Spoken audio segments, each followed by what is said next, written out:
Alright guys, I'm excited for today's lesson because it means we're getting really close to getting to start our reactions with different functional groups.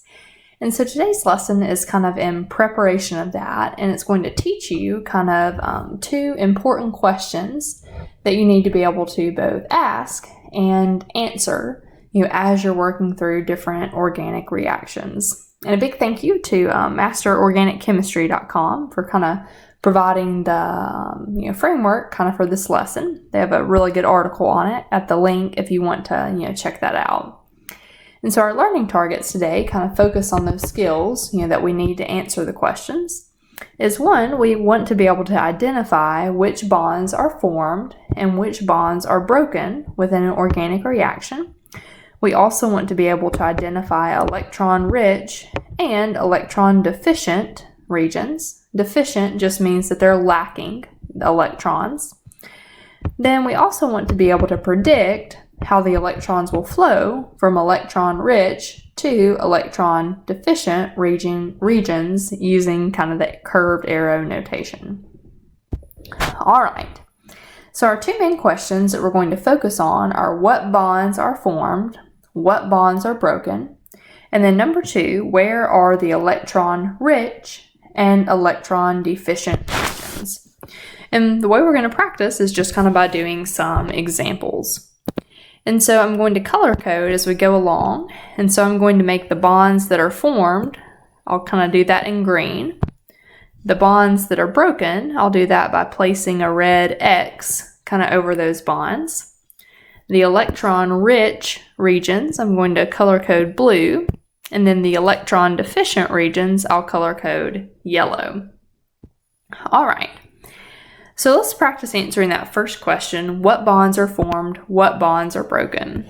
And so to do this, what we'll do is we're going to take a look at the reactant side, compare it to the product side, and basically make note of what connections have changed.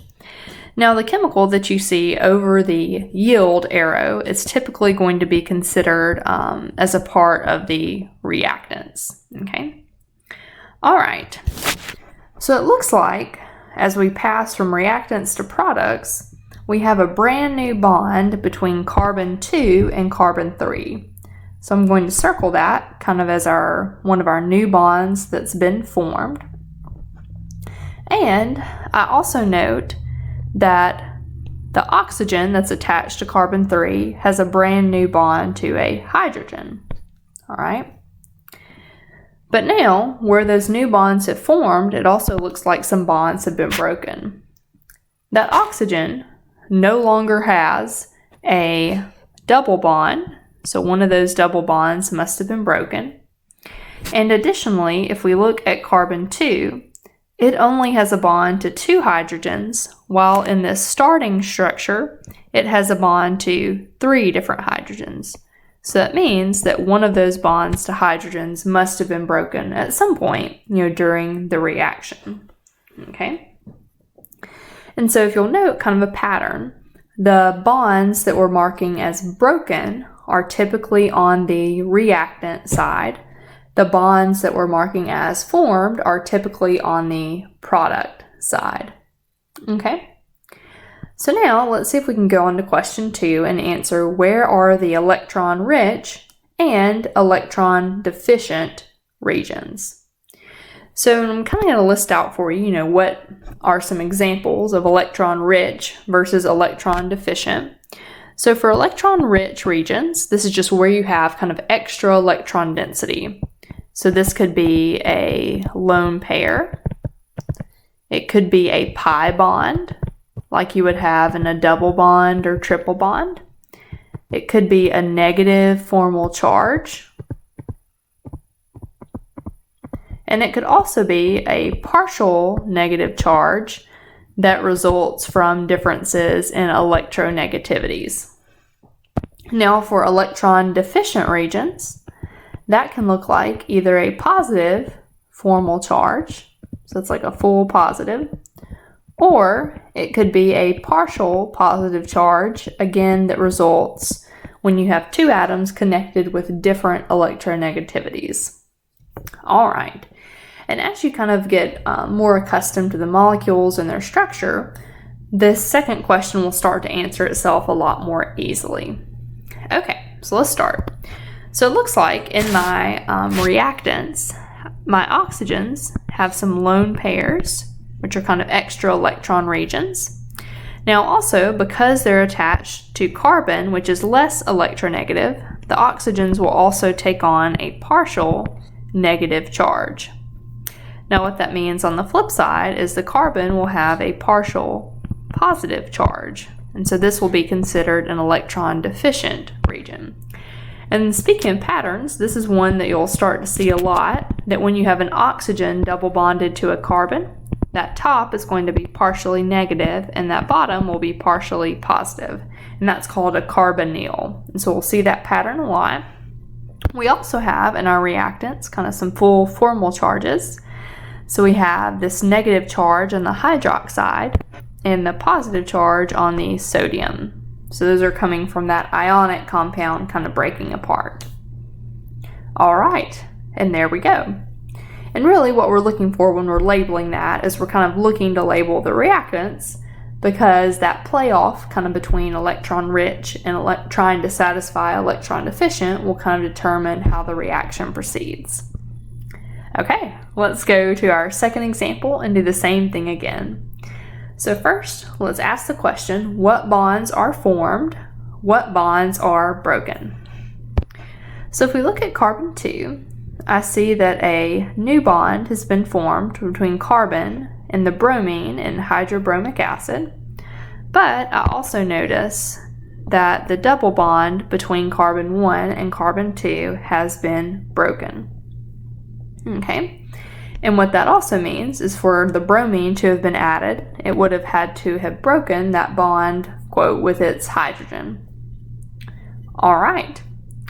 So it looks like we're good to go there. Oh, no, wait, take that back. I see one more.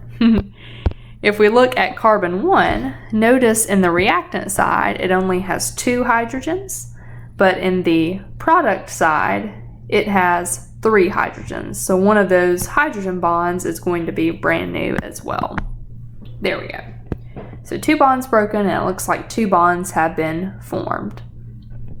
Okay. So now let's answer the second question. Where are the electron-rich and electron-deficient regions? So reminder, electron-rich, that's lone pair, pi bonds, negative formal charges, partial negative charges. And your electron-deficient regions are positive formal charges or partial positive charges as well. All right. So here we do have a pi bond, which means we're going to have some extra electron density there. We also know that between kind of bromine and hydrogen, bromine is more electronegative, and so he'll take on a partial negative charge. Hydrogen is going to, on the other hand, kind of be partially positive because he's less electronegative. So you'll have a little more electron-deficient region there and a little more electron-rich region there. All right. And then for the most part, if you just have kind of like chains of carbon and hydrogen, those aren't really, electron-rich, deficient, because carbon and hydrogen, for the most part, have pretty similar electronegativities, at least relatively speaking in this case.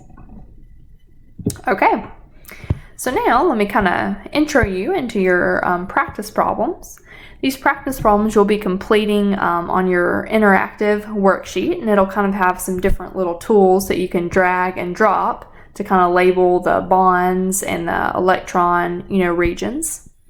And so let's go ahead and kind of just work out one of these together, because it's going to ask you to do one additional step that we haven't done in the examples before.